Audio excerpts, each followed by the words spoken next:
पढ़ने से आती हैं, आपकी फ़िक्रें ख़त्म हो जाती हैं, आपके गम ख़त्म हो जाते हैं, आपकी मुश्किलात हल हो जाती हैं, आपके मसले हल हो जाते हैं, आपकी से मुसीबतें दूर होती हैं, आपसे बलाएं दूर होती हैं, आपसे आफतें दूर हो जाती हैं, आपसे सख्तियाँ दूर हो जाती हैं, आपके नसीब चमक जाते हैं, आपको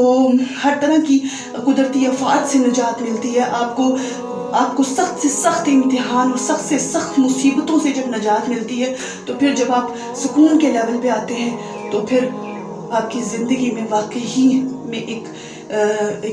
ठहराव, एक मजबूती, एक वक़ार आ जाता है। वो सिर्फ दुरूद शरीफ से आता है, क्योंकि प्यारे आका सल्लल्लाहु अलैहि वसल्लम की पुष्पनाही, उनकी निगाह शफ़क़त, उनकी निगाह मोहब्बत आपकी ज़िंदगी का एक अहम तरीन हिस्सा बन जाती है।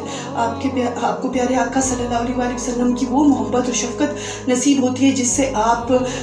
अपनी शख्सियत में एक इनकलाब महसूस करते हैं, अपनी ज़ात के अंदर एक खुशी महसूस करते हैं, एक तमानियत महसूस करते हैं, रूहानियत महसूस करते हैं। आपके किरदार में वो तब्दीली आती है जिससे आप बेहतरीन जो है वो एक इंसान बनने की तरफ आते हैं, एक बेहतरीन, एक अच्छा मुसलमान बनने की तरफ आते हैं, जो अल्लाह का कुर्ब पाता है अच्छे माल के ज़रिए से, नेक अमाल करके अपने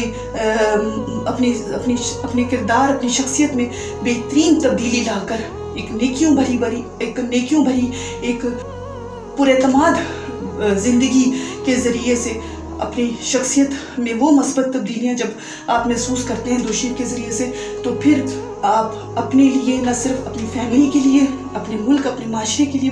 बेहतरीन साबित होंगे, बल्कि आपकी वजह से बहुत से लोगों की ज़िंदगियाँ भी ठीक हो जाएंगी, क्योंकि जब आप उनको भी दुरूद शरीफ के जो है वो कमालात, उसके मौज़ात की तरफ लेकर आएंगे, उनकी ज़िंदगियों में जो अंधेरा है, जो उनकी ज़िंदगियों में वीरानियत है, जो मायूसियाँ हैं, जो महरूमियाँ हैं, जो तकलीफ़ें हैं, जो मुसीबतें हैं, जब आप उनको दुरूद शरीफ के ज़रिए से उनकी ज़िंदगी से भी वो चीज़ें निकालने की कोशिश करेंगे, तो फिर उसका सवाब आपको मिलेगा और बेहतरीन तरीके से मिलेगा।